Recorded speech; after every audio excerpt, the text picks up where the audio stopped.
फिर मैं इतना रो रो के इन सब चीजों से मैं थक चुकी हूँ अब। अगर सच बताकर मर भी जाना है तो कोई बात नहीं, इस बात का तो सुकून रहेगा कि मैं अपने लिए लड़ी थी। भाई मैंने जिंदगी में एक आदमी को मैंने पसंद कर लिया इस 25 से 30 की उम्र में, और मैंने इतना समर्पण दिखा दिया कि अब मैं उसके अलावा किसी और के साथ जाना भी नहीं चाहती हूँ, रहना भी नहीं चाहती हूँ। जब मैंने पहली बार चंद्रशेखर के खिलाफ ट्वीट किया, क्योंकि जब तक मैं चंद्रशेखर के साथ थी, जब मैं उनके पॉजिटिव ट्वीट्स करती थी, कोई इस तरह से आता नहीं था। आप ऐसे व्यक्ति का सपोर्ट कर रहे हैं जिसने ये सब चीजें की है, तो वो कैसे इस बहुजन आंदोलन का हकदार है। हमारे साथ है रोहिणी घावरी। रोहिणी डॉक्टरेट कर रही हैं और वो स्विट्जरलैंड में है, और वो इसलिए अभी हमारे साथ जुड़ी हुई हैं क्योंकि उन्होंने लगातार ट्वीट किए हैं, एक्स किया है, और उन्होंने कहा है कि वो विक्टिम नंबर 3 है।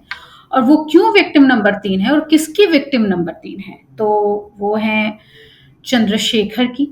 चंद्रशेखर को आप जानते होंगे, वो रावण के नाम से बहुत प्रसिद्ध हैं और खुद को दलितों का बड़ा नेता कहते हैं। लेकिन रोहिणी उनकी विक्टिम नंबर 3 क्यों है और क्यों उन्हें ट्वीट का सहारा लेना पड़ा, वो बहुत चर्चित रही हैं। 2024 में उनका श्री राम को लेके जो ट्वीट था और वो जो स्पीच थी, उसको पूरी दुनिया ने सराहा था। उन्होंने पाकिस्तान को मुंह तोड़ जवाब दिया था, लेकिन अचानक ये स्ट्रॉन्ग गर्ल इतनी कमजोर कैसे हो गई, और कमजोर है भी या नहीं, या अपनी लड़ाई वो खुद लड़ने के लिए निकल पड़ी है। उसने सबसे पहले ट्वीट का सहारा लिया है।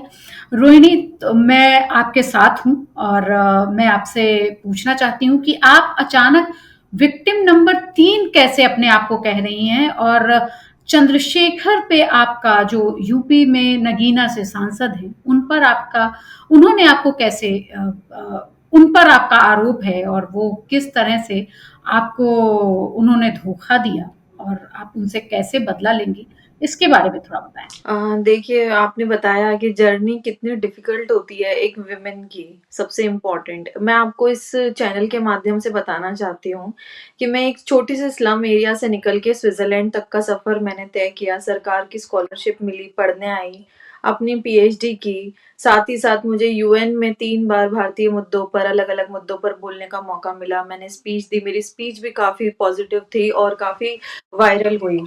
लेकिन साथ ही साथ ये 5 साल स्विट्ज़रलैंड में रहने के साथ-साथ बहुत अप्स एंड डाउन्स मैंने फेस किए लाइफ में, क्योंकि एकदम छोटे घर के लड़के निकल के यहाँ तक आए, क्या सर्वाइवल था। पार्ट टाइम जॉब करना, पीएचडी करना, यहाँ पर अकेले खुद को सँभालना, सारी चीज़ें। जब जैसे ही मैं आईएलओ में मैं कॉन्टैक्ट हुआ, मैं आईएलओ के कुछ ऑफ़िसर से मैंने बात की, क्योंकि मैं सफाई कर्मी वर्ग से आती हूँ, वाल्मीकि समाज से आती हूँ। तो उस मुद्दे को लेकर जब हमने आईएलओ में बात रखनी चाहिए, तो मैंने सोचा मैं तो स्टूडेंट हूँ, 2021 में मैं नई-नई आई थी, मुझे 6 महीने हुए थे बस आए हुए यहाँ पर। तो मैंने सोचा कि जब तक उस टाइम पे चंद्रशेखर वाल्मीकि समाज में एक अच्छी इमेज क्रिएट कर चुके थे, मनीषा वाल्मीकि वाले जो हत्याकांड हुआ था, गैंग रेप हुआ था बच्ची के साथ उत्तर प्रदेश में, उसके बाद। तो उसको लेकर फिर हमारे अंदर विचार आया कि क्यों ना हम ये जो आईएलओ का जो प्रोजेक्ट है, जो यहाँ का जो एक कह सकते हैं ग्लैमर और जो वो स्टार मतलब एक प्लेटफ़ॉर्म है, वो चंद्रशेखर को दे, जिससे उनकी राजनीति में 4 चाँद लगे। उसको लेकर हमारी चर्चा हुई। वहाँ से हमारा ये सिलसिला शुरू हुआ। फिर 21 से लेकर 24 तक हम इसी तरीके से रहे साथ में। लेकिन धीरे-धीरे चीज़ें क्लियर हुई, काफ़ी उनका सपोर्ट किया स्टार्टिंग में, इलेक्शन पे इलेक्शन आते रहे, सपोर्ट करते रहे, एक-दूसरे के साथ रहे, ज़्यादातर टाइम इन द सेंस कि हम लोगों ने फ़ोन पर एक-दूसरे के साथ टाइम स्पेंड किया। एक जर्नी में पूरा साथी, क्योंकि मैं खुद भी अम्बेडकर आंदोलन से जुड़ी हुई हूँ, बहुजन आंदोलन को मानती हूँ, तो बहुजन आंदोलन की पवित्रता को समझती हूँ कि आज दलित समाज को एक ईमानदार नेतृत्व की ज़रूरत है। तो उसको लेकर मैं अपना समय साथ में हम लोग इस तरह से समर्पित करने लगे। लेकिन बाद में जब चीज़ें पता चली, अब फिर उसके बाद एक यूज़ एंड थ्रो वाला रिलेशन समझ आया कि जब तक आप लो पे थे, जब आपने शुरुआत की, उस वक़्त आपको रोहिणी की सबसे ज़्यादा ज़रूरत थी। तो उस वक़्त आपने उस टाइम को, क्योंकि मैं एक विमेन, आप भी एक महिला हैं, मैं भी एक महिला हूँ, मैं अपने देश की महिलाओं को बताना चाहती हूँ कि औरत के चरित्र पे दाग लगाना बहुत आसान है हमारे समाज के लिए, लेकिन औरत की सुनना भी चाहिए। औरत की जर्नी को समझो। मैं स्विट्ज़रलैंड में रहती हूँ, यहाँ पर अगर मेरे चरित्र पे दाग होता, तो मैं यहाँ पर कुछ करती, ना कि मैं इंडिया में एक लॉन्ग डिस्टेंस रिलेशनशिप में अपने आप को इतना समर्पित करती बहुजन आंदोलन के लिए। लेकिन चीज़ें जब धीरे-धीरे क्लियर हुई और फिर सच सामने आने लगा, अब चीज़ें बिगड़ी कब से, जब ये सांसद बनने के लिए 6 महीने, क्योंकि इनकी सांसद की सीट से लेकर, इनकी पार्टी का सिंबल से लेकर सब कुछ हमने डिसाइड किया। एक-एक डिसीज़न में एक मेजर रोल की तरह रहा। मुझे लगा कि मैं एक ऐसे नेता को बना रही हूँ जो मेरे समाज का काम करेगा, क्योंकि हम लोग बाबा साहब अम्बेडकर, काशीराम साहब को मानने वाले लोग हैं। हमें लगा कि 21वीं सदी का नेता है और मैं काफ़ी लिखती भी थी उनके लिए, तो मैं पूरी तरह से समर्पित होकर उस रिलेशन में और उसमें हम जुड़ गए। अब ये चीज़ें उनके अंदर भी आने लगी कि भई क्यों ना हम दोनों शादी करें, अब हम दोनों के विचार इतने मिलते हैं, सारी चीज़ें। फिर उन्होंने उस तरीके से मुझे मोल्ड किया शादी की ओर, और उसपे हम रिलेशनशिप में अब जैसे नॉर्मल अफेयर्स होते हैं, लोग बात करते हैं रात-रात भर बात ये वो, मैं भी यहाँ अकेले रहती, तो हमारा एक कनेक्शन, एक बॉन्ड बिल्ड हो गई। अब चीज़ें एकदम से बिगड़ी, मैं समझ ही नहीं पाई कि एक्चुअल में मेरी गलती क्या है? आपने मुझे पूरी समाज के सामने एक चरित्रहीन औरत का धब्बा लगाकर छोड़ दिया, मेरी गलती क्या है? आप मुझे मेरी गलती तो बताओ। पूरा अब दलित समाज इस बात को समझने के लिए ही तैयार नहीं है, क्योंकि मैं वाल्मीकि कम्युनिटी से आती हूँ और अब मैं भी संघर्ष कर रही हूँ सामाजिक। अगर मेरा संघर्ष सामाजिक नहीं होता, तो शायद मेरी छवि के दाग से मैं जी लेती कि कोई बात नहीं, मैं स्विट्ज़रलैंड में अपने आप को पूरी तरह से गायब कर देती, यहीं पर रहती। लेकिन अब मेरा सामाजिक आंदोलन में आप जानते हैं महिला को किस तरीके से, तो मेरी लड़ाई सिर्फ़ इस चीज़ की है कि जब हम दोनों इस रिलेशनशिप में रहे, सारी चीज़ें रही, तो आप एक को मसीहा बोलते हो और एक को चरित्रहीन बोलते हो। ये कैसा समाज है? हम महिला की क्यों नहीं सुन रहे हैं? इसी की तो मैं लड़ाई लड़ रही हूँ। आपने 1 मिनट में कह दिया कि ये सारी चीज़ें, फिर मैं उनकी चीज़ें निकाल के लाई कि आप ऐसे व्यक्ति का सपोर्ट कर रहे हैं जिसने ये सब चीज़ें की है, तो वो कैसे इस बहुजन आंदोलन का हकदार है? इस पे हमारी ये सारी चीज़ें चलना शुरू। लेकिन रोहिणी, अभी आप ट्वीट कर रही हैं, आपके ट्वीट पे मीडिया ने एक्शन लिया है। मीडिया भी बहुत तेजी से आपके आपसे बात करने के लिए, मैंने भी आपको खोजा और कि भाई आपसे कैसे बात हो सकती है। वैसे ही हम चंद्रशेखर को भी ढूंढ रहे हैं, क्योंकि उन्होंने भी जवाब नहीं दिया है कि आपके एवज में वो क्या बोलेंगे, कि क्या उन्होंने ऐसा किया या नहीं किया। लेकिन आप जब रिलेशन में आई उनके साथ, उसके बाद ये कब होना शुरू हुआ कि आप लोग अलग-अलग रास्तों पे चले गए, या आपको क्या उन पता था कि वो शादीशुदा हैं और वो इस तरह की आपके साथ रिलेशन रखे हुए हैं? नहीं पता था। अगर पता होता तो मेरे जैसी एक इंटेलेक्चुअल लड़की जो स्विट्ज़रलैंड में रहती है, वो एक ऐसे इंसान के साथ क्यों खड़ी होगी? क्या स्विट्ज़रलैंड में लड़कों की कमी है? मैं विदेशियों के बीच में रहती हूँ, मैं क्यों इतनी, मेरी ज़िंदगी इतनी गंभीरता से, इतनी गरीब परिवार से निकल के आई हूँ। मैंने आज तक अपने मम्मी-पापा का सिर नीचा नहीं किया, मैंने हमेशा उनको हर एक तरीके से गौरवान्वित महसूस कराया। तो एक ऐसा फैसला लेकर मैं इस रिश्ते में मुझे मिलना क्या था? अगर मैं इस रिश्ते की तरफ आगे भी बढ़ती, सांसद तो वो आज बने हैं, अभी 2024 में बने, लेकिन 21 से 24 तक के संघर्ष में मैं उनके साथ रही। 22 में जब उन्होंने इलेक्शन हारे वो योगी जी के खिलाफ, उस वक़्त वो आदमी पूरी तरह से टूट चुका था। मैंने अपनी पार्ट टाइम जॉब छोड़ी और मैं उनको इतना स्ट्रॉन्ग बनाने में लग गई कि मैंने अपना पूरा यहाँ की लाइफ, मेरी फ्रेंड्स बोलती थी रोहिणी बाहर निकल कहीं जा। मैं सोचती थी कि नहीं, अभी इनको मेरी ज़रूरत है, मुझे इनके साथ टाइम रखना है। तो जब इतना किया, सारी चीज़ें की, फिर आपने किस बेसिस पे आकर मुझे इस तरीके से कलंकित करके छोड़ दिया? और फिर छोड़ भी दिया, उसके बाद समाज मुझसे सवाल करता है। मेरे नाराज़गी मेन तो इस बात की है कि आप उस व्यक्ति से तो कोई सवाल नहीं करते हो, आप बोलते हो वो बहुजन आंदोलन चलाएगा, वो महापुरुष बनेगा। मेरा सवाल ये है कि वो आपको कैसे कलंकित कर रहे हैं और समाज आपसे क्या सवाल कर रहा है? देखिए, जब रिलेशनशिप का जब डिस्क्लोज़ हुई चीज़ें, जब मैं बहुत गहरे डिप्रेशन में जा चुकी थी। यहाँ पर अकेले मेरे माँ-बाप नहीं है, मेरा कोई साथी नहीं है। आज भी मैं अपने कमरे में आपसे बैठ के अकेले बात कर रही हूँ। ऐसी सिचुएशन में जब मैं इतने डिप्रेस्ड थी कि मैंने 2 बार सुसाइड अटेम्प्ट किए, कि लाइफ़ ही खत्म, कि इतना सब कुछ किया, पूरी ज़िंदगी अपने माँ-बाप, अपने परिवार के लिए जी, अपनी समाज के लिए आगे बढ़ी, और अब जब ये चीज़ हुई, तो मैं बहुत टूट चुकी थी। और फिर मैंने ऐसी हालत में एक बार मैंने उनके खिलाफ लिखा, तो मुझ पर फिर दबाव आने लगा, तो मुझे मजबूरन वो ट्वीट डिलीट करना पड़े कि भई उनका सांसद का चुनाव है, मुझे बीजेपी की पपेट, बीजेपी की एजेंट बोलना शुरू कर दिया, मुझे ब्लैकमेलर बोलना शुरू कर दिया, हनी ट्रैप बोलना शुरू कर दिया। तो फिर मैंने डिलीट किया और मैं पीछे हटी कि सामाजिक एकता टूटेगी। लेकिन इसका फिर फ़ायदा उठाया गया, मैं चुप हो गई, कोई बात नहीं, ये मेरी ज़िंदगी का दर्द है, हो सकता है मेरी तकदीर में ये लिखा हो, और मेरी परीक्षाएँ बहुत गहरी हैं। इसको समझ के मैं आगे निकल चुकी थी।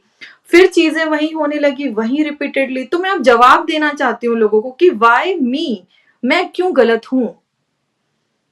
तो इसीलिए मैंने कहा कि आप महिला का पक्ष क्यों नहीं सुन रहे हो। आप 1 मिनट में लड़की को बोल देते हो। आप एक एविडेंस शो कर दो जिसमें मैंने चंद्रशेखर से पैसे लिए हों। भाई मैं स्विट्जरलैंड में जो लड़की उनसे 3 गुना ज्यादा कमाती है, वो उनसे क्यों पैसे मांगेगी। और ऐसा नहीं, मैं आज से नहीं, मैं 5 साल से कमा रही हूँ। मैं 2020 में आई हूँ यहाँ से, तब से मैं कमाती हूँ। यहाँ तो एक नॉर्मल पार्ट टाइम जॉब में 3 लाख रुपए मिलते हैं, तो एक प्रोफेशनल जॉब में तो 8 से 10 लाख रुपए मिलते हैं। मैं पीएचडी स्कॉलर रही हूँ। तो फिर लालच तो था ही नहीं, इतना समर्पण था, साथ था। भाई आपने बड़ी बड़ी बातें की कि बाबा साहब अम्बेडकर ने 2 शादियां की थी तो भी महापुरुष माने गए।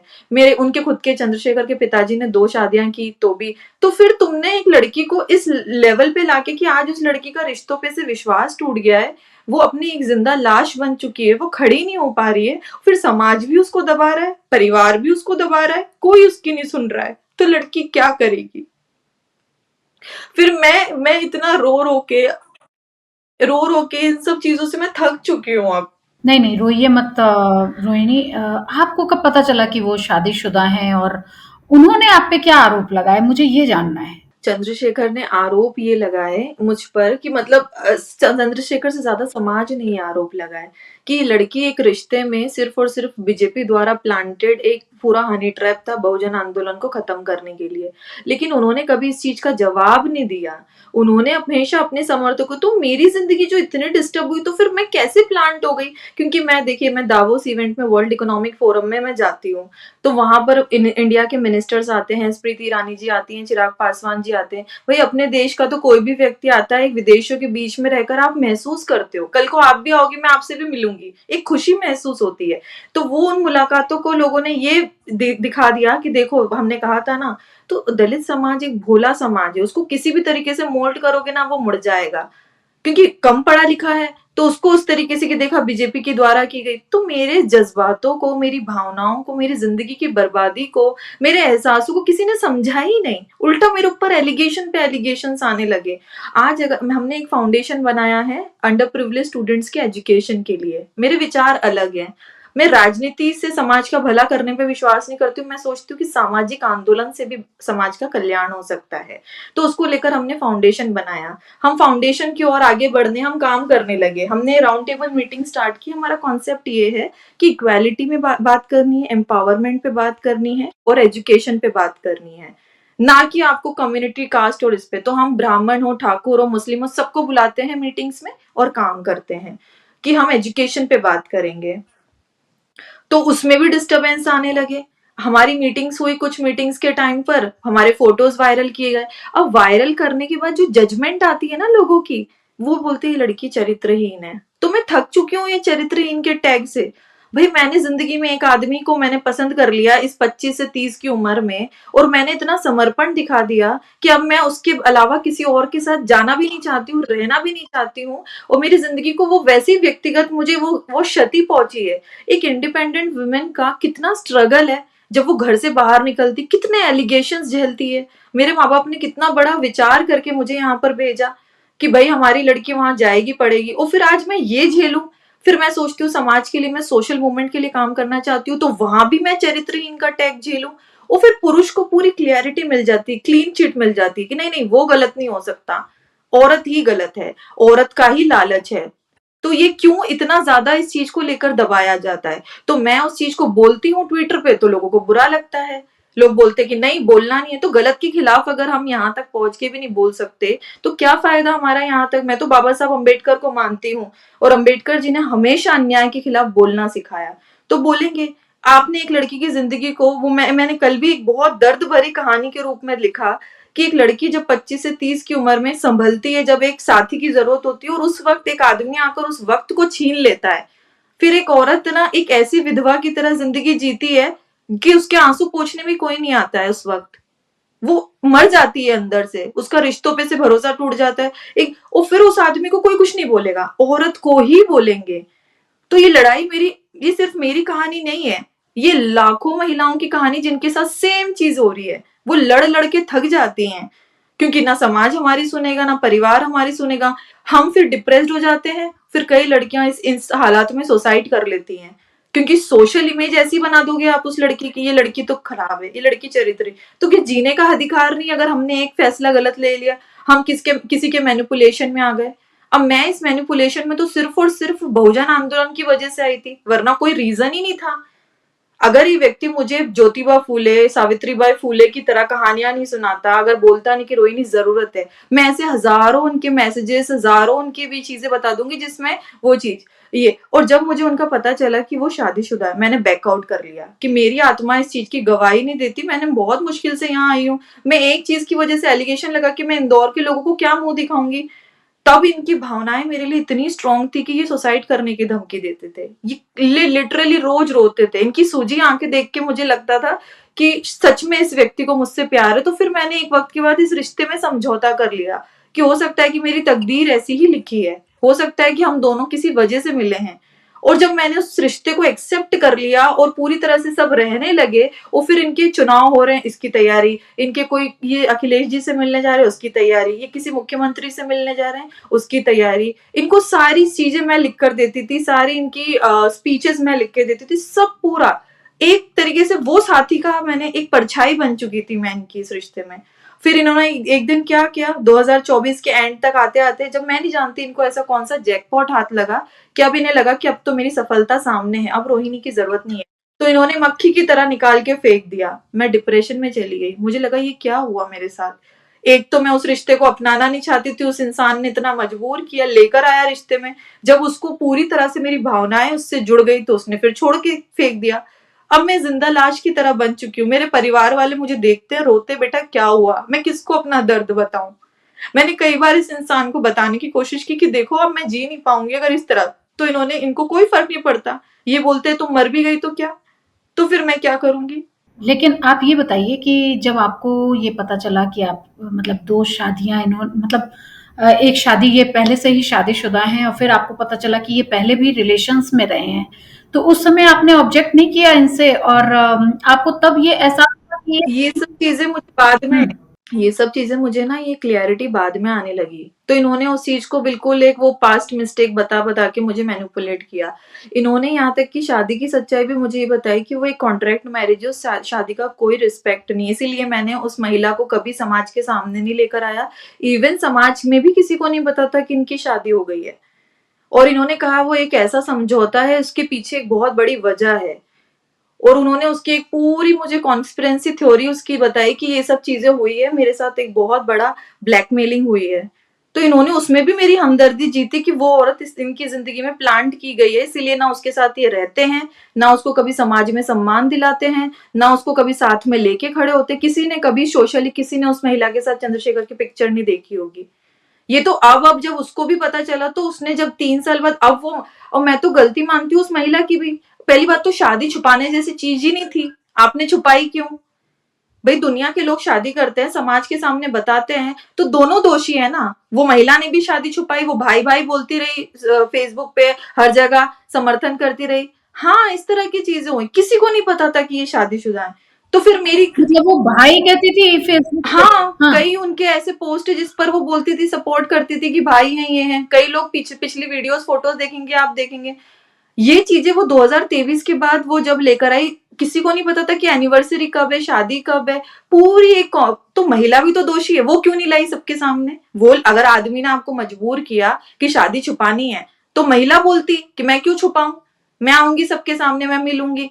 तो तुम दोनों के और तुम लोगों के इस खेल में मैं फंस गई, क्योंकि मैंने भरोसा कर लिया उस आदमी पे। क्यों? क्योंकि वो तो बहुजन आंदोलन। मैं चंद्रशेखर का इतना सम्मान करती थी कि मैं उस आदमी की कही हुई हर एक बात को मानती थी। मुझे लगता था वो झूठ नहीं बोल सकता। जिस इंसान ने इतना आंदोलन की गहराई को समझा है, उस वक्त मुझ पे बीएसपी के कई लोगों ने मुझे सच्चाई बताना शुरू की थी कि रोहिणी, तुम एक अच्छे घर की लड़की हो, तुम मत फंसो, इस आदमी का तो काम ही यही है, देखो ये लड़की, देखो वो लड़की। तो इन्होंने कहा कि बीएसपी के लोग तो मुझे आगे नहीं बढ़ने देना चाहते, इसीलिए ये सब आपको बताते हैं, इनकी बातों पे भरोसा मत करो। मुझे किसी सबसे आइसोलेट कर दिया, मेरी फैमिली से आइसोलेट कर दिया, सबसे सोशल मीडिया से आइसोलेट कर दिया। उस टाइम पे मैं ज्यादा अपडेट्स भी नहीं डालती थी ट्विटर पे, तो मैं 2023 के बाद लिखना स्टार्ट किया है। उसके पहले अगर आप देखोगे तो मैं सिर्फ चंद्रशेखर के बारे में लिख दिया वरना छोड़ दिया। ये तो मैं यूएन की स्पीच गई, ये सारी चीजें हुई उसके बाद। मैं तो चाहती हूँ कि मेरी गलती क्या है। हाँ, मेरी गलती ये है कि मैंने उसकी बातों पे भरोसा कर लिया। तो किसी भी महिला को इस तरह की बातों पे भरोसा करना ही नहीं चाहिए, चाहे वो आपको रोए गाए, आपको हजारों फोन करे, क्योंकि ये सोसाइटी फिर आपकी सुनेगी नहीं। ये सोसाइटी बोलेगी लड़की चरित्रहीन है, लड़की गलत है, फिर आप डिप्रेशन में रहोगे, आप मरोगे, सुसाइड करोगे, सारी चीजें करोगे, लेकिन ये सोसाइटी बोलेगी नहीं, लड़की की गलती है। आज लड़कियां अगर इतनी आक्रामक हुई हैं, ये जो कुछ केसेस दिख रहे हैं, इसके पीछे की वजह क्या है? आप लोगों ने कितना दबाया है। अगर हम, चलो मैं भी सुसाइड कर लेती, अगर मेरी भी सिचुएशन ये थी होती, और उस तरह की लड़कियां, अगर हमारे जैसी लड़कियां बोलेंगी नहीं ना, तो ये सब चलता ही रहेगा। मैं तो चाहती हूँ कि एक ऐसा एग्जाम्पल बनूं कि किसी भी आदमी की ये हिम्मत ना हो कि किसी भी एक लड़की जो इंडिपेंडेंट वुमेन जो जॉब करने गई है, पढ़ने गई है, उसकी जिंदगी का ऐसा खिलवाड़ बनाकर उसको छोड़े। जब आपको शादी, आपका इंटेंशन नहीं है, तो आप 4 साल रिलेशनशिप में क्या सोच के रह रहे हो? औरत तो इसीलिए रह रही कि आप शादी करोगे, फिर आप उसको सामाजिक तौर पे भी बदनाम करा दोगे। फिर आपके उस टैक्स से, फिर वो अगर किसी से शादी करती भी है तो वो इस नाम के साथ जिएगी कि नहीं तुम्हारा तो उसके साथ भी अफेयर था, फिर वो वहां भी दुख झेलेगी। तो कितना दुख है, इसीलिए मैंने शादी करने का फैसला ही छोड़ दिया, क्योंकि मैं कब तक जवाब दूंगी। अभी सोशली इतनी चीजें आ गई है, तो मैंने अपनी जिंदगी के इस राह को पूरी तरह से बदल लिया है कि या तो मैं संन्यास की ओर जाऊंगी, छोड़ दूंगी सब कुछ लाइफ, या फिर मैं सामाजिक आंदोलन की ओर आगे बढ़ूंगी और समाज में परिवर्तन करूंगी। अब यही मेरी पहचान है। तो मेरा ये कहने का मतलब, इस लड़ाई का मकसद ही सिर्फ ऐसा इतना है। लेकिन मुझे ये जानना है कि वो तो बहुत ही पावरफुल हैं, वो एक सांसद हैं, उनकी पहुँच। तो आप अभी सिक्योर हैं वहाँ पे? आपको लगता है कि यू आर सेफ देयर? देखिए सिक्योर क्या है, सच बताकर अगर कितनी सेफ्टी का ध्यान रखें, अगर सच बताकर मर भी जाना है तो कोई बात नहीं, इस बात का तो सुकून रहेगा कि मैं अपने लिए लड़ी थी। मैं इस घुटन के साथ तो नहीं जीऊंगी कि मैंने सारी चीजें अच्छी की, उसके बाद भी मेरे साथ ही सारी चीजें, इतनी मुझे कितना मेंटल प्रेशर के साथ जीना होता है यहाँ पर। एक अकेले लड़की कैसे सरवाइव कर रही है, मेरी फ्रेंड्स यहाँ पर सैल्यूट करती है मुझे कि 5 इयर्स की रोहिणी तुम्हारी जर्नी देखी, किस तरीके से तुमने पैशनेट होके अपनी स्टडी की, अपनी लाइफ को जिया, और चंद्रशेखर के लिए किस तरीके से समर्पित रही। मेरी एक एक फ्रेंड बता देगी कि कैसे मैं उसको किस तरीके से आगे बढ़ाने में एक जिद की तरह अड़ी हुई थी। मेरी फ्रेंड्स बोलती थी तू यहाँ पर, मेरी सारी फ्रेंड्स बॉयफ्रेंड बना रही हैं, घूम रही हैं, एक अच्छी जिंदगी जी रही हैं, और मैं बैठकर इनके लिए तैयारी कर रही हूँ, लिख रही हूँ, इनके आंदोलन में साथ दे रही हूँ। तो जब इतना कुछ किया, तुमने इतनी सारी चीजें ली, फिर उसके बाद तुमने कलंकित होकर क्यों छोड़ा समाज के सामने? मैं कहाँ जवाब दूं? और अभी आपने उसमें लिखा है कि मैं सारी हाँ जी। बेटियों को इंसाफ दिलाऊंगी, और आपने लिखा कि आप विक्टिम नंबर 3 है। इसका हाँ, मतलब है कि आपसे पहले 2 थे। वो आपको कब पता चला? और आपने क्या उन दोनों लड़कियों से बात करने की कोशिश की, या वो आपके कांटेक्ट में आई? जब मैंने पहली बार चंद्रशेखर के खिलाफ ट्वीट किया, क्योंकि जब तक मैं चंद्रशेखर के साथ थी, जब मैं उनके पॉजिटिव ट्वीट्स करती थी, कोई इस तरह से आता नहीं था। लेकिन जब मैंने खिलाफ लिखा, तब मुझे ये सारी चीजें पता चलने लगी। बहुत, सिर्फ लड़कियों के केस नहीं, बहुत से युवाओं के केस, उनके भविष्य के केस, राजनीतिक आंदोलन के, सब मेरे पास आने लगे। तो जब मुझे इन लड़कियों का पता चला, तो फिर मेरा और गुस्सा बढ़ा कि इसका मतलब तो तुम हैबिचुअल क्रिमिनल हो, मतलब तुम्हारे लिए तो ये चीजें नॉर्मल है, तुम एक की लाइफ में घुसते हो, छोड़ते हो, फिर तीसरी की उसमें जाते हो, मतलब ये तो तुम्हारा एक पैटर्न है, और मैं तो एक उसका सिर्फ एक हिस्सा बन गई, एक खिलौना बन गई। मुझे लगा कि इस इंसान का समर्पण है मेरे लिए, लेकिन वो तो सब फेक था। वो तो मैं एक पपेट की तरह यूज कर रहा था कि भाई अगर मेरा वहां पर राजनीति में कुछ नहीं हुआ, तो रोहिणी तो एक अच्छा पैसा कमाती है, उसके साथ जाके मैं सेटल्ड हो जाऊंगा, स्विट्जरलैंड चला जाऊंगा। और उन्होंने कई बार कोशिश की कि मैं स्विट्जरलैंड में सेटल्ड होऊंगा, क्योंकि हार से डर लगता था कि मैं यहाँ पर अगर अगर ये चुनाव वो हार जाते हैं ना, मैं आपको गारंटी के साथ कहती हूँ वो स्विट्जरलैंड आ जाते। क्या उनकी हिम्मत होती मुझे छोड़ने की? कितनी प्रोग्रेसिव यहाँ पर एक इंटेलेक्चुअल वुमेन को छोड़ने की। अगर एक हारे हुए व्यक्ति, लेकिन जीते हुए व्यक्ति ने घमंड दिखा दिया और सबको उस तरीके से ये दिखा दिया। और फिर रही बात इन लड़कियों की, तो 2 लड़कियों से तो मैंने खुद बात की है, और मुझे जब बहुत तकलीफ हुई, और मैं सच में इसलिए नहीं कि रिलेशन और ये सारी चीजें, एक ह्यूमन बीइंग की तरह और एक विमेन एक्टिविस्ट की तरह भी बहुत दर्द हुआ।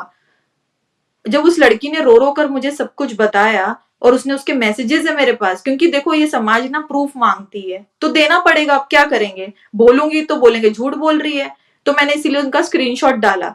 जब उस लड़की ने कहा ना कि मैं इतनी कम उम्र की थी, 16 से 18 की उम्र में वो चंद्रशेखर के साथ रिलेशनशिप में उस वक्त थी, तो उसको भी वो भीम आर्मी के लिए बिल्कुल जज्बा जगा दिया, उससे खूब काम कराया, वो घर बार छोड़ के खूब इनके साथ काम करती थी।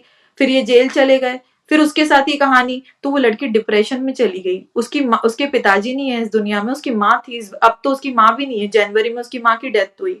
तो आपने तो मतलब बेटियों को इस तरीके से किया, उसको भी वही शादी के वादे, रहूंगा साथ में, ये करूंगा वो करूंगा, सारी चीजें की, फिर छोड़ दिया। एक महिला जिसकी मैंने बात की है, वो इनके घर की बहू है, तीसरे नंबर के भाई की। उसकी भी जब मुझे कहानी पता चली तो ये बताया कि भाई वो एक कहीं जा रही थी, शायद वो उस टाइम पे 12-13 साल उस तरह की उम्र थी। तो फिर चंद्रशेखर को वो कहीं ट्रेन में मिली, वो लेकर आए घर में, उसको रखा, उसको साथ में रखा, सारी चीजें। फिर वो लड़की खुद अपनी फ्रेंड्स को अपनी जो कहानी है, जैसे मैं आपको बता रही हूँ, वो बताती थी कि मेरे साथ ये चीजें हुई।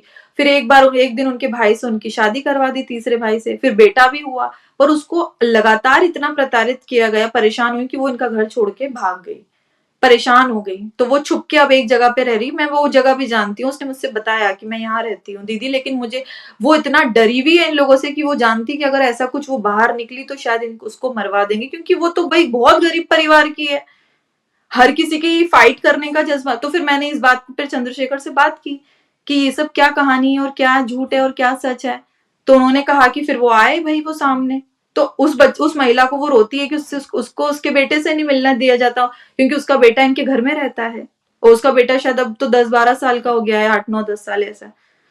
तो फिर मैं ये समाज को बताना चाहती हूँ कि वो जो आदमी ने अपने साथ में रही महिलाओं का सम्मान नहीं किया, वो दलित समाज की महिलाओं के सम्मान की लड़ाई कैसे लड़ेगा? क्या है भाई, आप कैसा एग्जाम्पल पेश करोगे जब आपने खुद ही इतना महिला अत्याचारी आप रहे हो? तो मैं अपनी समाज से सवाल जवाब करती हूँ इसके हिसाब, इस तरीके से कि चलो मैं हो गई, मैंने बर्दाश्त कर लिया, मैं पीछे हट गई, एक और लड़की हो गई, तो फिर महिला सम्मान की इतनी बड़ी बातें कैसे हो गई कि हम महिलाओं के लिए लड़ेंगे? मैं महिला नहीं हूँ, मैं बहुजन समाज की महिला नहीं हूँ, मेरी लड़ाई कौन लड़ेगा? और आप एक और चीजें देखिए, इस चीज से मैंने एक और चीज को समझा कि जाति का कितना बड़ा खेल है हमारे देश में। अगर चंद्रशेखर स्वर्ण समाज के होते फॉर एग्जाम्पल, और मैं दलित यहाँ पर इतनी प्रोग्रेसिव और एक इतनी, वो कह सकते हो इतनी सारी चीजों की महिला होती जिसका इतना कुछ नाम हुआ है, तो आज पूरा दलित समाज देश में आंदोलन कर खड़ा हो गया होता कि स्वर्णों ने हमारी बेटी के साथ ये करा, जो विदेश में पढ़ने गई थी, जो यूएन गई थी। आज पूरा बहुजन समाज चुप बैठा है, क्यों? क्योंकि नेता को बचाना है। लड़की की इज्जत, लड़की लड़े मरे कोई फर्क नहीं पड़ता।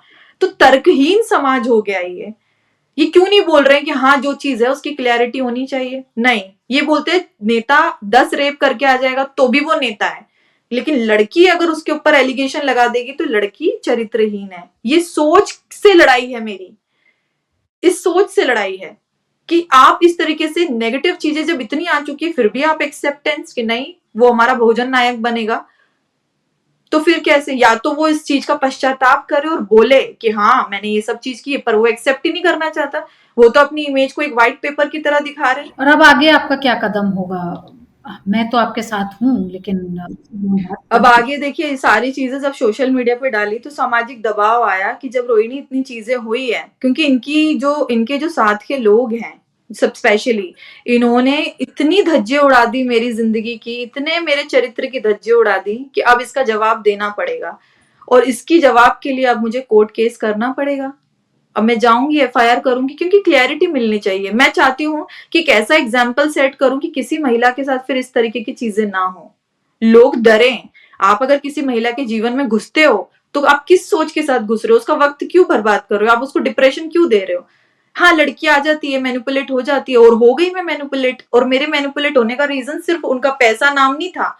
पैसा तो मुझे उनसे कोई उनके पैसों से मतलब ही नहीं था, और नाम उनका था नहीं 2021 में, सांसद तो वो आज बने। और जो लोग बोल रहे हैं कि सांसद बनने के बाद रोहिणी आवाज उठा रही है, मैंने सांसद बनने के 6 महीने पहले भी आवाज उठाई थी, अगर आपको याद हो तो दिसंबर में भी मैंने उनके खिलाफ लिखा था। तो मेरे मन में तो लालच ही नहीं, मैं तो सिर्फ अन्याय के लिए। और फिर बोलते हैं हर चुनाव के पहले, अब चुनाव तो हमारे देश में आते रहते स्टेट बाय स्टेट, अब अभी तो यूपी चुनाव बहुत दूर है, अगर मुझे ऐसा कुछ होता है, लेकिन मैं बहुत बोलते ना बस्ट हो चुकी हूँ इन सब सोचों से। और फिर मैं इतने इंटेलेक्चुअल लोगों के साथ यूएन में रहती हूँ, यूएन विमेन के साथ रहती हूँ, तो मैं लड़ना चाहती हूँ अब अपने लिए कि आप चरित्रहीन बोल के मेरी आवाज को दबा नहीं सकते हो। मैं लड़ूंगी महिलाओं के राइट्स के लिए। और आगे आपका क्या लग रहा है कि आप इंडिया वापस आएँगी और पॉलिटिकल कोई पार्टी जॉइन करेंगी, या फिर वहाँ से ही लड़ती रहेंगी?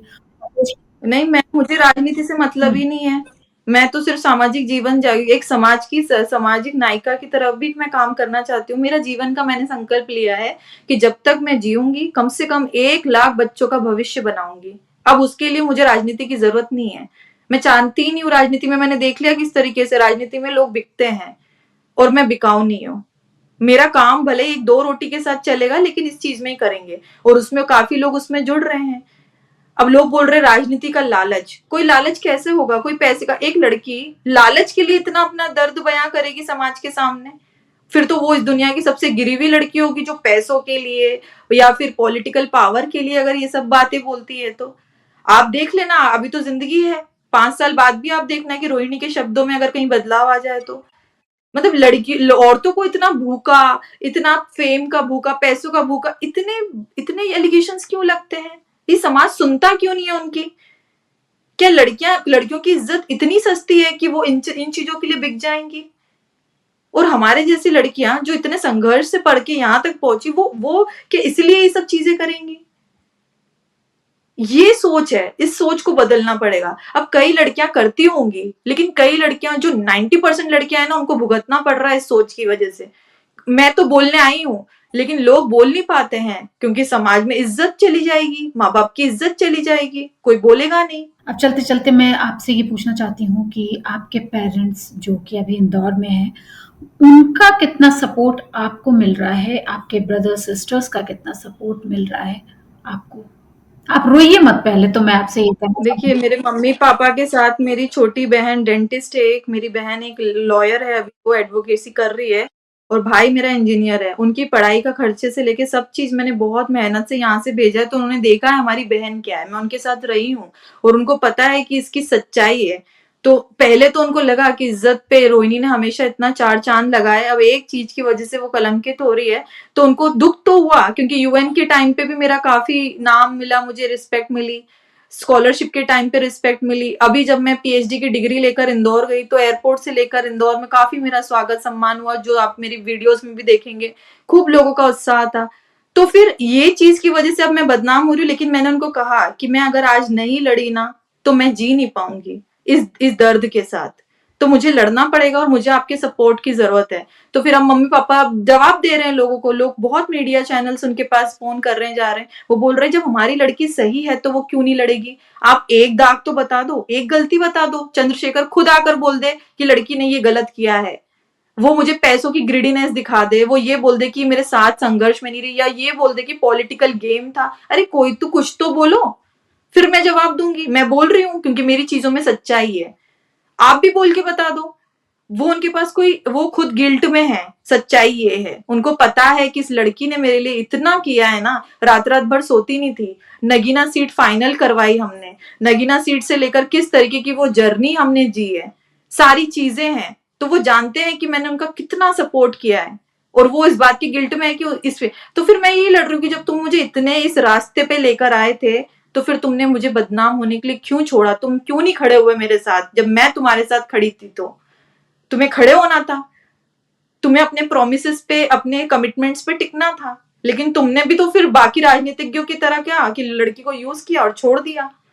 अधिकतर नेता यही करते हैं। तो हमारे साथ थी रोहिणी जो स्विट्जरलैंड में बैठी हैं और उन्होंने चंद्रशेखर रावण पे लगातार वो बता रही हैं कि वो किस तरह से उन्हें यूज करके छोड़ के चले गए हैं, और आज उनके ऊपर कलंक लगाया जा रहा है कि वो गलत रही हैं, और उन पे पॉलिटिकली शायद कोई दबाव की भी बात की जा रही है जो कि वो खुलकर सामने आई है। और हमने इसके लिए चंद्रशेखर से भी बात करने की कोशिश की है, और हम लगातार इस पे चंद्रशेखर का जवाब के लिए और उनसे उनके जवाब की मांग करते रहेंगे कि वो इस पर क्या कहते हैं। तब तक जुड़े रहिए इंडिया.com के साथ।